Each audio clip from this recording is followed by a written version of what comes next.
Matagal na nating pinag-uusapan yung Susan Marie at kasama siya dati doon sa tinatawag nating RNIP o yung Rural and Northern Immigration Pilot, pero ngayon po ay pinalitan na, ginawa na siyang RCIP o yung Rural Community Immigration Pilot. So ibig sabihin po nito, may mga updates po tayo dito, and this is actually a good news para sa mga naghahanap and may alternative na kumbaga application for Canada, at ito nga yung tinatawag nating RCIP o yung Rural Community Immigration Pilot. So pag-usapan po natin yung RCIP Susan Marie dahil meron silang update with regards to their new priority ng mga trabaho na kanilang tatanggapin ngayong 2025. Ang sabi po ng CIC News, Susan Marie announces designated employers for rural pathways to permanent residence ni Janice Rodriguez. Noong pong May 6 lang ito, bagong-bago pa lang ano. So Susan Marie is the latest community to release its list of designated employers for the Rural Community Immigration Pilot or RCIP nga po, no? Under the RCIP, foreign nationals can apply for Canadian permanent residency if they have a job offer from a designated employer along with the meeting of pilots' other requirements. So kung maalala niyo po at kung titignan niyo mabuti, pinag-usapan natin yung RNIP noon, halos pareho rin naman po yung mga requirements o criteria sa pag-apply dito sa Susan Marie, at do sa RNIP nga po ngayon ay RCIP na kung titignan nyo, hindi na po natin iisa-isahin yung mga requirements doon. Balikan nyo na lang po yung vlog natin about that, and then pag-usapan po natin yung specifically sa Susan Marie nga. So ngayon, tatamarin tanongin nyo, Kuya Rod, ay pwede ba ako na mag-apply dito sa RCIP Susan Marie? So ang sabi po doon, foreign national, so therefore you can apply po as long as you meet all the criteria from the federal government RCIP, and then they can put you on the list, and then of course magkakaroon kayo ng offer from them. So Susan Marie, RCIP designated employers po, no? Tignan natin. So Algoma Tubes Incorporation or Tenaris Canada, Childcare Algoma, China Steel Incorporation or Incorporated, Chuck's Roadhouse Bar and Grill, Extendicare Maple View, FJ Davy Home, Giovanni's Restaurant, JD Aero Technical Incorporation, Meadow Park Montessori School, Montana's Northern Power Train, OTR Engineered Solutions, Paramed Susan Sioux Area Hospital, Susan Marie YMCA, and Viacor. So this list of designated employers may evolve. So sabihin po niyan, if an employer in the community falls within the priority sector and wishes to hire a foreign national in a priority occupation, they can get designated by applying to the relevant economic development organizations. Ano? In Susan Marie, the relevant organization in Susan Marie Economic Development Corporation. So doon po yun. So Susan Marie is a town in Northern Ontario. It has been allocated 300 spots for RCIP pathway to permanent residence in 2025. So nangangahulugan po na 300 slots all over yun doon sa mga binanggit natin mga employer na pwede niyong puntahan, and you can look for this employer na binanggit ko na.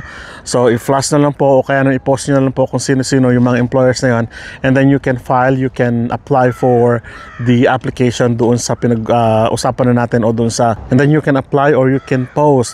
Pwede po kayo magbigay ng inyong application directly sa mga companies, and then of course they will look into your qualifications, and then makapagbibigay po sila ng job offer basta mamimit po ninyo yung inyong mga criteria na ibinigay po nila. So nangangahulugan po nito na kailangan po doon sa federal government, kailangan din na syempre mamit ninyo lahat ng criteria na sinubmit o kaya na pinakita ng federal government ng Canada in terms of RCIP, RNIP, at tignan po ninyo mabuti doon sa language, doon sa work experience. Of course, kailangan yung job offer nandun pa rin po yun kasi permanent residency po ang pinag-usapan natin dito. Of course, you have kumbaga yung tie, yung relationship po doon sa employer niya, dapat buong buo po yun, and ang isa sa pagpapatunay na kayo ay may relationship sa employer ay yung tinatawag nating syempre job offer from them, ano? So who is eligible for Susan Marie's RCIP?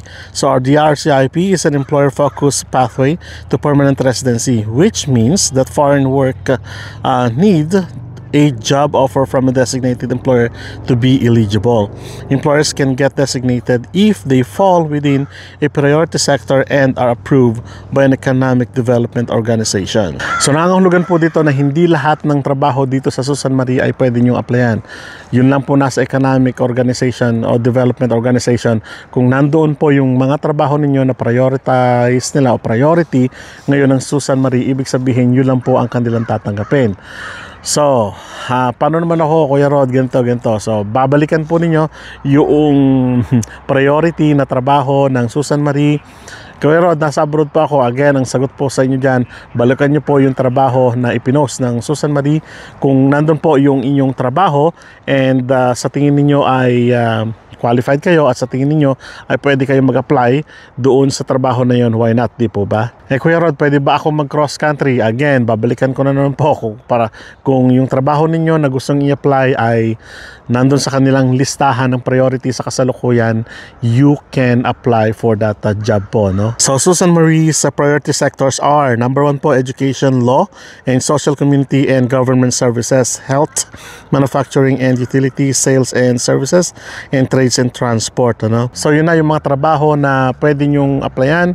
Kung nandun kayo sa ganong sector, you can apply for these jobs po, no, na ipinost nila. Again, kung may tanong po kayo with regards to Susan Marie kung ano yung mga trabaho, balikan nyo po yung kanilang website and of course the federal government website, ano po. So foreign nationals need to meet the other criteria regarding work experience, language proficiency, education qualifications, and settlement funds.